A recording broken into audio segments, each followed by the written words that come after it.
안녕하세요. 오늘의 상한가 종목은 RM2 테크놀로지입니다. 오늘 날짜는 4월 1일입니다. 26년. 마치 거짓말같이 지수가 폭등을 했죠. 그래서 저는 개인적으로 어제 그저께 매수했던 코덱스 레버리지를 전량 매도했습니다. 굉장히 이게 또 오랜만에 또 저점에서 제가 단타를 좋아하진 않는데 폭락할 때만 이렇게 레버리지를 잡아서 한번 해보는데요. 올해 이상하게 코스닥으로 한번 하고 코스피로도 한번 해가지고 오늘도 좀 손맛을 봤다, 뭐 그런 느낌입니다. 그래서 전쟁 관련해서 뭐 전쟁이 종료된다 뭐 이런 얘기가 나오는데, 그래서 어제 나스닥이 반등을 했죠. 따라가는 흐름인데요. 또 뭐 트럼프 일기 때 우리가 많이 겪어봤지 않습니까?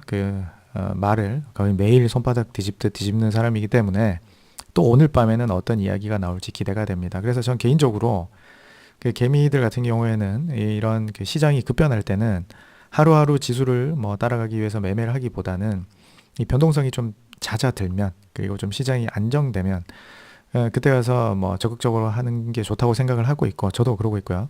그래서 개인적으로는 좀 왜 그런 거 있지 않습니까? 뭐 손실 중인데 이거 오래 갈 것 같다, 그런 것들은 뭐 한두 개 저는 줄였습니다. 대략 이번 변동 기간에 저는 개인적으로는 한 3종목 정도를 계좌에서 삭제를 했어요. 단타 수익 가지고. 그리고 오늘 코스피를 보시면 이 지수가 하루에 뭐 8.44%, 제 기억에 이번 정부 들어오기 전에는 이런 거 잘 못 봤거든요. 이 지수가 이렇게 오르기가 굉장히 어렵습니다. 과거에 하루에 지수가 2%만 올라도 폭등장이었는데, 이게 어떻게 개별 종목을 할 필요가 거의 없습니다. 이 정도 변동성이면 지수가 8%면 어떻게 돼요? 레버리지 종목 같은 경우에는 2배 변동을 하지 않습니까? 그래서 제가 지난번 코덱스 코덱스 코스닥 레버리지도 하루 만에 30% 변동이 나왔었는데, 잠깐 보시면 이 코덱스 레버리지가 하루 변동폭이 18%가 나왔어요. 그래서 제가 월요일에 샀던 거 조금 팔고 어제 더 샀는데, 매수할 때 기분은 어땠겠습니까? 뭔가 굉장히 쉽게 매수한 건 아니고 당연히 분할을 했겠죠. 어제 매수를 하면서 더 떨어지면 이게 밴드가 이렇게 보시면 아래쪽으로 꺾이고 있잖아요. 볼린저 밴드가. 이 볼린저 밴드라는 게 굉장히 나름 좀 괜찮은 지표 중에 하나인데, 지금 제가 설정한 기간에 따르면 이 밴드 바깥으로 나가는 날이 별로 없죠. 그래서 밴드 하단에 도달을 했는데 어제 많이 못 샀던 이유는 밴드가 밑으로 꺾이고 있으니까 지수가 더 내려갈지도 모르겠다라는 생각에 가진 현금에서 일부를 더 추가 매수를 했죠. 월요일에 사고 화요일에 추가 매수하고.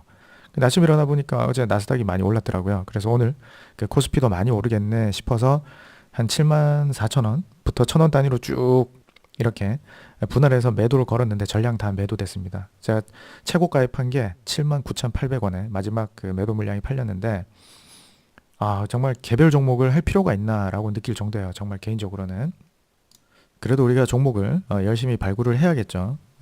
제가 상한가 간 종목 위주로 이렇게 찾아보는데, 이게 나름 의미가 있고, 제가 유튜브 채널을 시작한 뒤로, 물론 그 전에도 이런 걸 저는 계속 하고 있었겠죠. 유튜브 개설을 한 뒤로, 활동을 한 뒤로 이렇게 리뷰해드린 종목이 이제 벌써 31번째인데, 그 안에서도 살만한 것들이 좀 있어요. 그러니까 뭐냐면, 이번 사이클은 끝인데 다음 사이클을 기다려 볼 만한 이 종목도 다음 사이클이 있을 것 같은데, 오늘 한번 들어보시고, 지금 매수하면 안 됩니다. 지금 매수하시면 안 되고, 이번 시세 분출이 끝나면 다음에 제가 여기 선을 이따 그거 아직 안 그어놨는데 그거 드리자면, 여기 한 2,400원, 500원 요 정도. 요게 얼마입니까? 이게 그 정도 되나요? 보통 이렇게 가격 설정을 할 수 있죠. 그래서 이렇게 나름 괜찮다 싶은 가격을 표시해 두면 다음에 왔을 때 공교롭게도 요게 마지막 제일 밑에 있는 매물대 하단이네요. 이 정도 내려오면 다음에 사서 다음 사이클을 노려보면 되지 않을까, 그렇게 생각을 하시면 좋을 것 같아요. 보유자분들께서는 이제 준비를 하셔야겠죠. 제가 나타나면 파실 준비를 하셔야 돼요.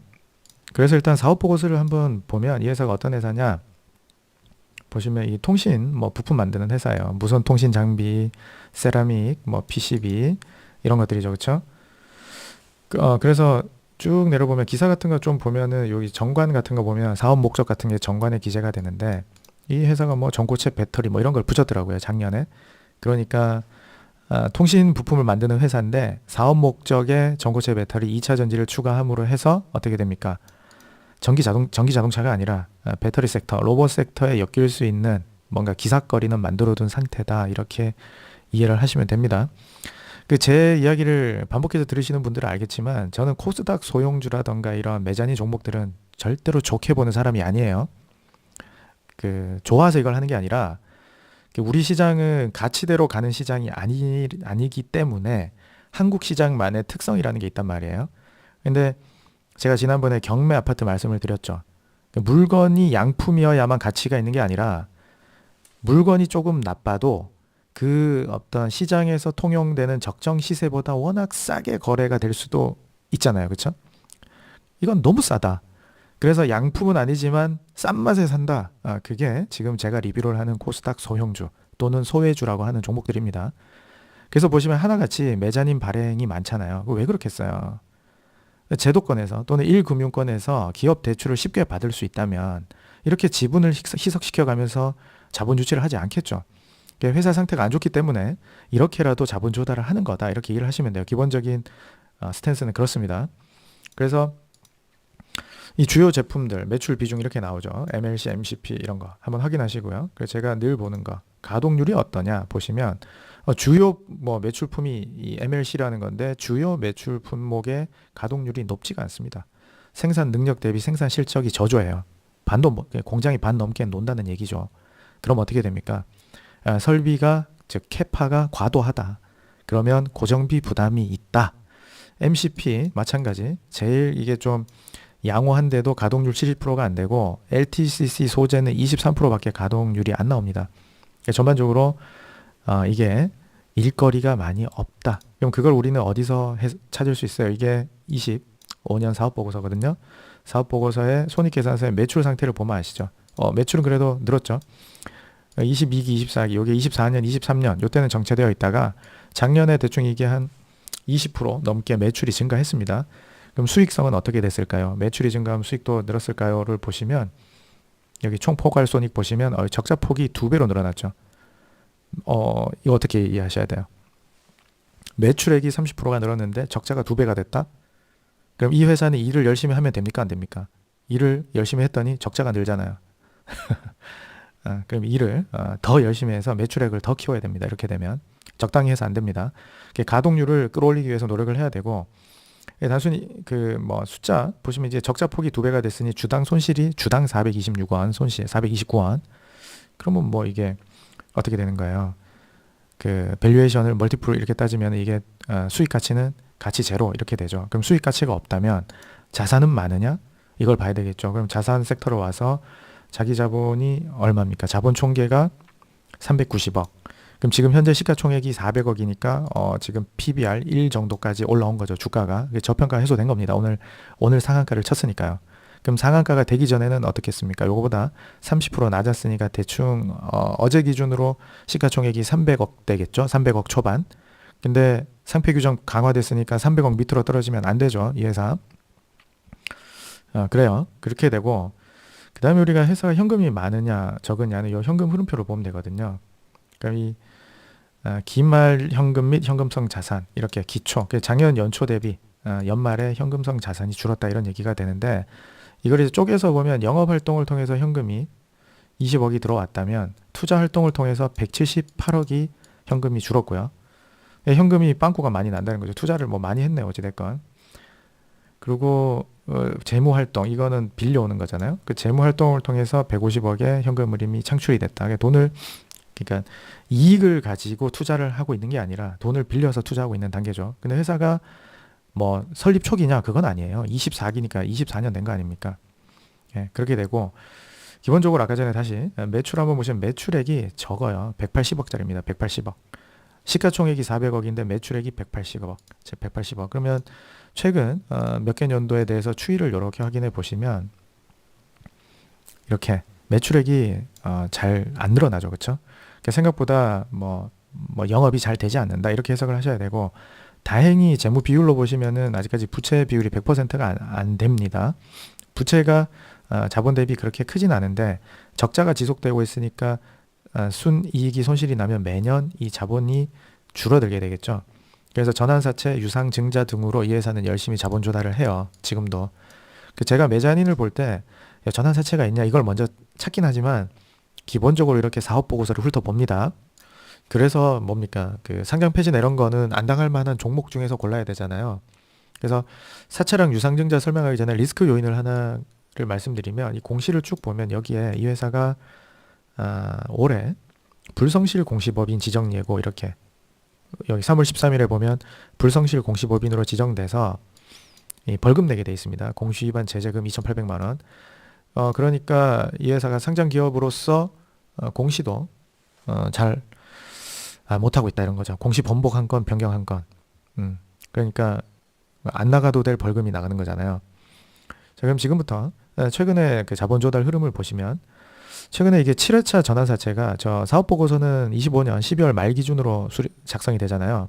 그래서 올해 들어와서 일단 60억짜리 전환사채 발행이 한 건 있습니다. 맨 위에 7회차. 이게 내년 3월 9일부터 청구가 가능해요. 전환권 청구가. 그 다음에 전환 가격은 3,560원이고 여기에 조건이 좀 나빠요. 회사 상태가 안 좋으니까 보통 전환사채 발행할 때 금리를 그 0%로 많이 발행을 하는데 이 회사는 그 표면 금리가 2%, 만기 금리가 6.5%예요. 그러니까 해석을 해보자면 이게 그 올해가 26년 4월 1일 아닙니까 오늘이? 29년이 만기인데 그럼 3년 만기 채권이잖아요. 3년 만기인데 표면 금리라는 거는 매년 2%씩 준다는 거고요. 만기 금리는 만기 때 6.5% 이렇게 수익률 맞춰서 지급을 하는 얘기거든요. 예. 그런 건데 이게 6.5%면은 제법 크죠. 금리 기준으로는. 예, 그런 거고. 그래서 청구는 일단 내년이니까 요 최근에 발행한 7회차 전환사채는 내년 겁니다. 내년 거고. 맨 밑에 삼자 배정 유상증자 50억이 또 있어요. 요것도 납입이 오늘자로 되는데 아직 납입 공시는 뜨지 않았습니다. 지금 오후 4시 한 40분 정도 되는데요. 오늘 납입이 완료되면 오늘이나 내일 납입 완료 공시가 뜰 것 같아요.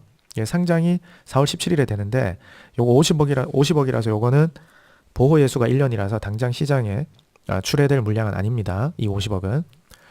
근데 이제 지금 이제 조만간에 시장에 나올 물량이 요 5회차 전환사채 전환 청구된 물량하고 최근에 요 10억짜리 소액 공모 유상증자가 있거든요. 요 두 개가 나와요. 요 투자 주체가 캡틴 글로벌이라는 회사인데 똑같은데 그러니까 미루어 짐작해보자면 이 사람들이 머리를 좀 쓴 게 회사에서는 유상증자를 받던 전환사채를 받던 주식을 발행하는 건 똑같은 거 아닙니까? 근데 전환사채는 투자자 입장에서 유리하죠. 왜 그래요? 그 전환 가격을 조정할 수 있으니까 나중에라도. 근데 이 캡틴 글로벌은 어떻게 전환사채에 들어오냐면 기존에 있던 5회차 전환사채를 사는 거예요. 신규 발행을 하는 게 아니라. 그래서 50억 발행한 그 5회차 전환사채의 잔여 금액이 30억이 남았는데 요 50억 중에 20억을 요 캡틴 글로벌이 가져가서 4월 7일에 상장이 됩니다. 이제 일주일도 안 남았습니다.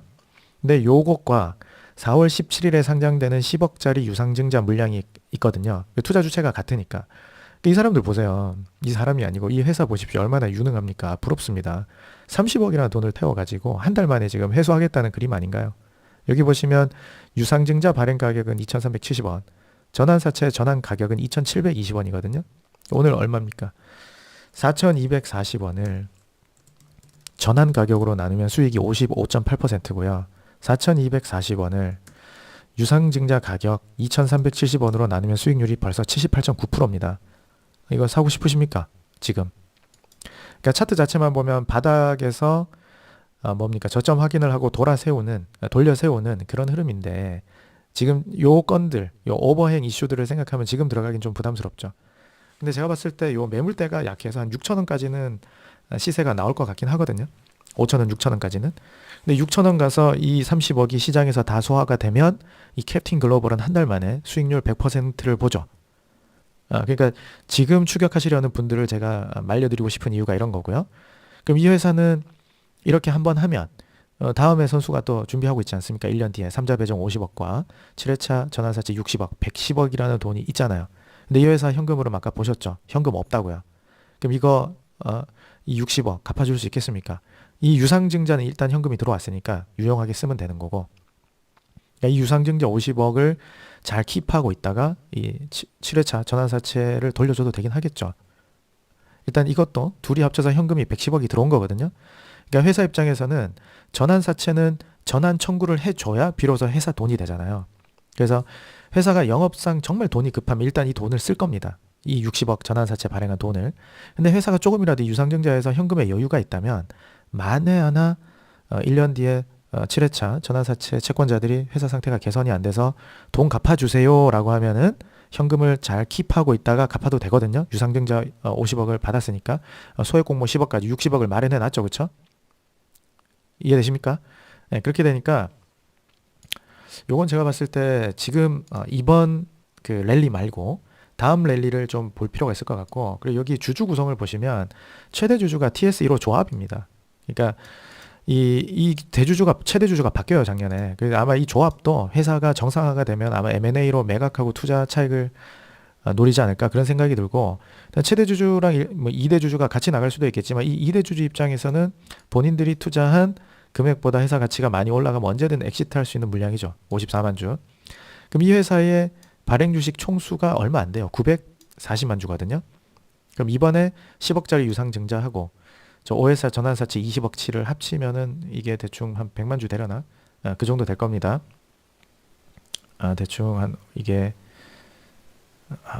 요게 전환사채 청구된 것만 73.5만 주거든요. 그럼 이제 우리가 추적할 거는 뭐냐면 4월